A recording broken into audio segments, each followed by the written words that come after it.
지난 한 주간의 한반도 정세와 외교 안보 이슈를 다시 정리해보는 토요일 대담 코너 한반도 브리핑입니다.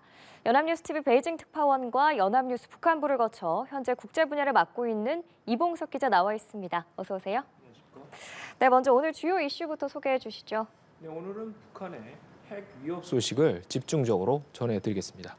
북한은 한미 연합연습 전후로 잇따라 모의 핵탄두 폭파 실험을 벌였습니다. 핵탄두로 지상 목표물을 타격하는 것은 물론이고 살상력을 극대화하기 위한 공중 핵탄두 폭파 시험을 했고 물속에서 은밀한 핵 공격 능력도 과시했습니다. 우선 지난 일요일에는 북한판 이스칸데르 KN-23 탄도미사일을 이용해 공중에서 모의 핵탄두를 폭파하는 훈련을 벌였고요. 이로부터 사흘 뒤인 수요일에는 두 종류의 순항미사일 총 4발을 쏴서 이 가운데 2발로 공중 폭발 연습을 했다고 북한은 밝혔습니다. 또 핵탄두를 장착한 무인 잠수정을 물속에서 폭발시켜 쓰나미를 유발해 우리 해군 기지나 미 항모 전단에 큰 피해를 줄 수 있는 시험도 사흘에 걸쳐 진행했습니다. 이런 가운데 지난주 월요일 시작한 한미연합연습 자유의 방패는 목요일 끝났지만 대규모 한미연합 상륙훈련인 쌍용훈련은 다음 달 초까지 계속되고 6월엔 한미 화력 시범이 역대 최대 규모로 진행됩니다. 북한의 핵미사일 위협이 커지는 가운데 한미 연습 기간 경북 성주의 고고도 미사일 방어 체계 사드를 배치 6년 만에 처음 기지 밖으로 전개하는 훈련이 실시됐습니다.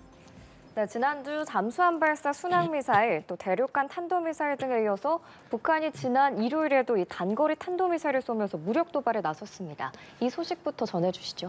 네, 합참은 북한이 지난 일요일 발사한 단거리 탄도미사일 한 발을 탐지했습니다. 평안북도 동창리 일대에서 쐈고요. 한미 연합연습 자유의 방패에 대한 반발로 해석됐습니다. 특히 북한의 미사일 도발은 죽음의 백조로 불리는 미국의 전략 폭격기 B-1B가 한반도에 전개된 날 감행됐습니다.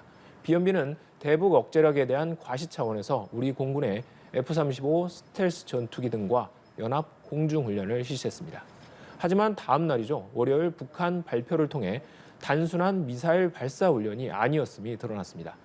일단 전술 탄도미사일 발사 훈련을 포함한 전술핵 운용부대의 핵 반격 가상 종합 전술훈련이 지난주 토요일부터 이틀간 진행됐다는 겁니다. 훈련은 핵타격 지휘체계 관리 연습과 핵타격 태세로 이행하는 실기훈련으로 나뉘어 실시됐는데요. 김정은 위원장은 딸 주혜와 함께 현장에서 훈련을 참관했습니다. 둘째 날 전술핵 공격을 모의한 탄도미사일 발사 훈련을 실시했다고 하는데요. 북한판 이스칸데르 KN-23 미사일에는 핵탄두로 가정한 시험용 탄두가 장착됐다고 북한은 밝혔습니다. 800km 사거리에 설정된 조선 동해상 목표 상공 800m에서 정확히 공중 폭발함으로써 핵 전투부에 조립되는 폭발 조종 장치들과 기폭 장치들의 동작 믿음성이 다시 한번 검증됐습니다. 북한의 훈련은 실질적인 핵 공격 능력을 보유했음을 과시하기 위한 것이라는 분석입니다. 실제로 신범철 국방차관은 북한의 핵 능력에 대해 사실상 실전 배치가 임박한 정도의 수준은 와 있다고 평가했습니다. 북한의 핵 능력은 날로 고도화되고 있다. 이러한 북한의 핵 능력을 우리가 억제할 수 있게 어떻게 준비해야 할 것인가 하는 부분이 있는 것이고 그것은 우리가 독자적인 국방력 강화 그리고 한미동맹 관계에 있어서는 확장 억지력 강화 그리고 이것을 갖다가 실질적으로 우리가 실전에서 활용할 수 있게 훈련과 연습을 적극적으로 이행하는 그러한 3가지 방향에서 지금 정책을 전개 중에 있다. 네, 북한은 이 시험용 탄두가 상공에서 공중 폭발했다고 밝혔고 또 미사일이 이동식 발사대가 아닌 땅 밑에서 발사한 정황도 포착이 됐는데 각각 어떤 의미가 있는 걸까요? 네, 앞에서 들으신 것처럼 북한은 미사일이 800m 상공에서 공중 폭발했다고 밝혔습니다. 네. 그 핵 폭발 조정 장치와 기폭 장치들이 검증됐다는 건데요. 전문가들은 공중 폭발 시험이 남한의 대도시들을 겨냥한 것으로 보고 있습니다. 공중 폭발은 지상 폭발에 비해 피해 면적을 늘릴 수 있고 특히 건물이 많은 도심에 큰 피해를 줍니다. 실제로 2차 대전 때 미국은 핵폭탄을 일본 히로시마 상공 580m에서 공중 폭파해 10만 명 안팎의 사망자를 냈습니다. 또 나가사키에서는 440m 상공에서 핵폭탄이 폭파돼 히로시마에 육박하는 희생자가 나왔습니다. 북한의 공중폭발 실험이 이보다 더 높은 고도에서 이루어졌기 때문에 물론 핵탄두 위력에 따라 달라지겠지만 피해 반경은 더 커질 수 있는 겁니다. 전문가의 분석 들어보시겠습니다. 북한이 이제 6차 핵실험했을 때 2017년에 네. 그 당시에 나왔던 폭발력이 50킬로톤 내지 한 100킬로톤까지 지금 얘기가 나오거든요. 그러면 히로시마보다 나가사키보다 위에서 폭발을 시켜도 이 폭발력은 그대로 나오는 거죠. 피해 범위는 더 넓어지고. 그러면 이 추정을 해보면 이런 겁니다. 그러니까 거의 수도권 전체에 영향을 미치는 정도의 핵폭발 실험을 해봤다라는. 이보다 고도를 훨씬 높여 30km 상공에서 핵무기를 폭발시키면 건물에는 큰 영향을 미치지 못하지만 전자기 펄스, EMP탄처럼 돼 각종 전자기기를 무력화할 수 있습니다. 이렇게 되면 우리 군의 첨단 전자장비도 무용지물이 되고 전기와 교통, 수도 등도 마비될 가능성이 큽니다. 개인의 휴대전화마저 사용할 수 없게 돼 큰 혼란을 초래할 수 있습니다. 이번에 발사한 미사일이 땅 밑에서 발사한 것으로 보인다는 추정은 발사 시 화염이 V자 형태를 보였기 때문인데요. 지하에서 땅을 파서 만든 원통형 시설, 사일로에서 처음 단거리 탄도미사일을 쏜 것이라는 분석이 나왔습니다. 하지만 북한의 자금 사정 등을 고려할 때 돈이 많이 드는 정식 사일로는 아니고 급조한 지하시설이라는 관측도 나왔습니다. 다시 전문가의 얘기 들어보시겠습니다. 제가 볼 때는 정말 지하 사일로 방식으로 발사를 했다면 네. 그냥 땅에다가 원통형 발사 튜브를 묻어놓고 한번 발사하는 연습을 해본 거고 이거는 작년에 그 북한이 저수지에서 한번 발사했다라고 네네. 또 화제가 된 적이 있었죠. 네. 주로 이제 KN-23 이걸 이제 북한판 이스칸데르라고 합니다만 이 변형들을 해보면서 철도에서도 발사해보고 저수지에서도 발사해보고. 미국 자유아시아 방송도 민간 위성 사진과 전문가의 분석을 토대로 사일로가 2달 만에 만들어진 복잡한 지하 발사대가 아닌 미사일과 발사대를 넣을 수 있는 단순한 시설일 가능성이 높다고 평가했습니다. 네, 북한이 이렇게 탄도미사일로 핵탄두 공중폭발 시험을 감행한 지 4일 만인 수요일이죠. 전략 순항미사일을 동원해서 공중폭발 시험을 했는데 이 소식도 전해주시죠. 네, 북한은 수요일 오전 동해상으로 순항미사일 4발을 쐈습니다. 네. 한미 자유의 방패 종료일 하루 전에 무력 시위를 벌인 겁니다. 다만 기존 관행과 달리 다음 날 북한 매체의 보도는 나오지 않아서 궁금증이 일었는데요. 보도는 이틀 뒤인 금요일 나왔습니다. 북한은 수요일에 쏜 미사일이 전략 순항 미사일 화살 1형 2기와 화살 2형 2기라고 밝혔습니다.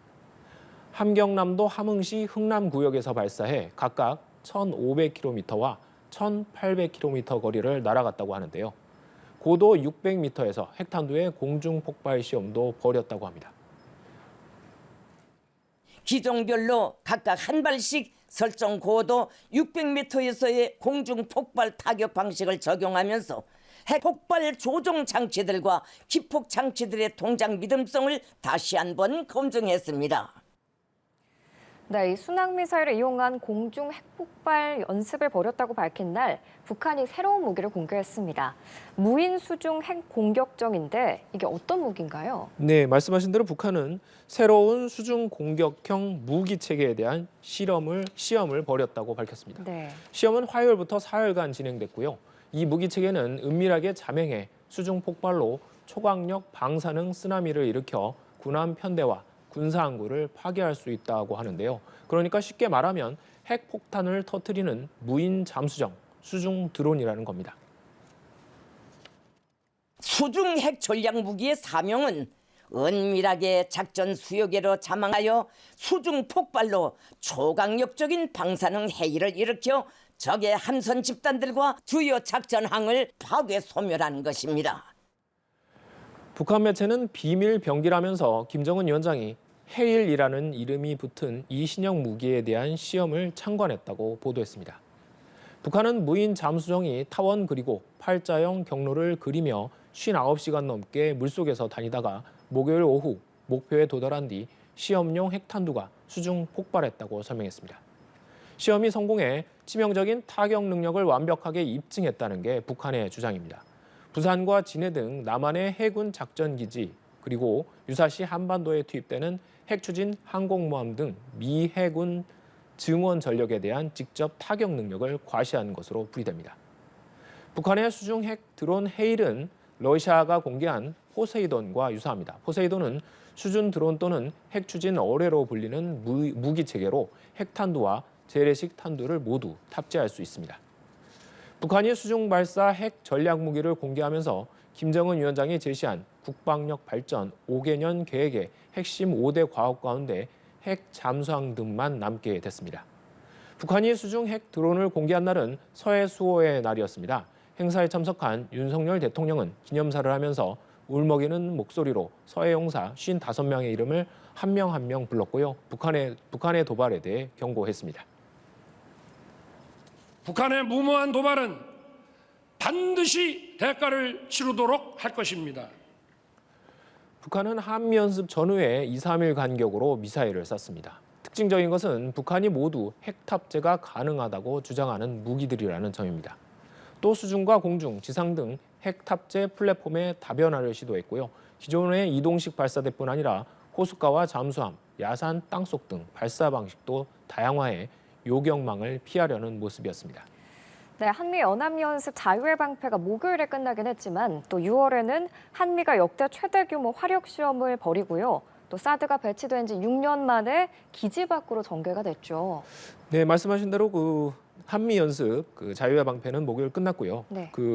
일환으로 열리는 쌍용 훈련은 한미 연습 자유의 방패의 주요 야외 실기동 훈련입니다. 네. 다음 달 3일까지 경북 포항시 일대에서 열리는데요.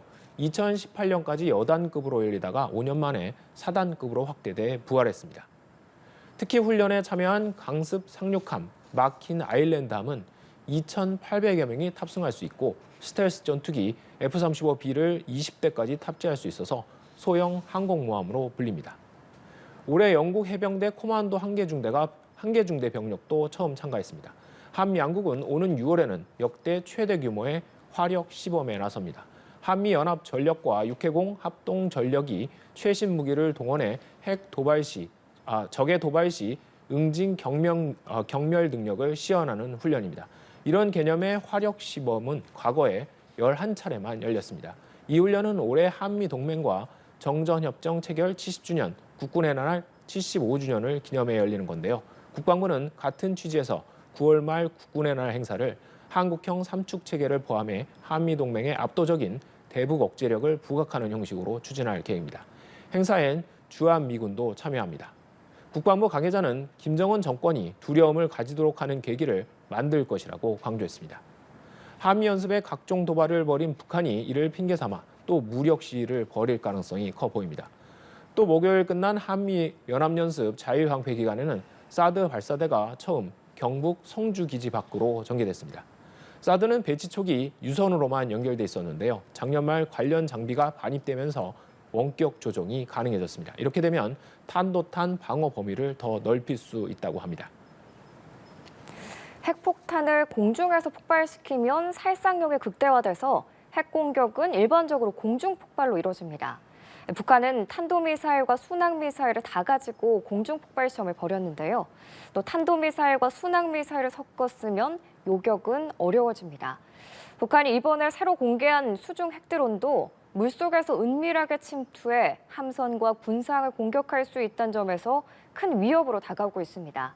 또 이동식 발사 차량뿐 아니라 호숫가, 잠수함, 야산의 땅밑 등으로 발사 위치를 다변화해서 감시를 한층 어렵게 하고 있습니다. 우리 군이 북한의 핵 미사일 대응 수단인 한국형 삼축 체계를 한층 정교하게 구축할 필요성이 커지고 있는 이유입니다. 한반도 브리핑 오늘 여기서 마치겠습니다. 이봉숙 기자 오늘 수고하셨습니다. 고맙습니다. 감사합니다.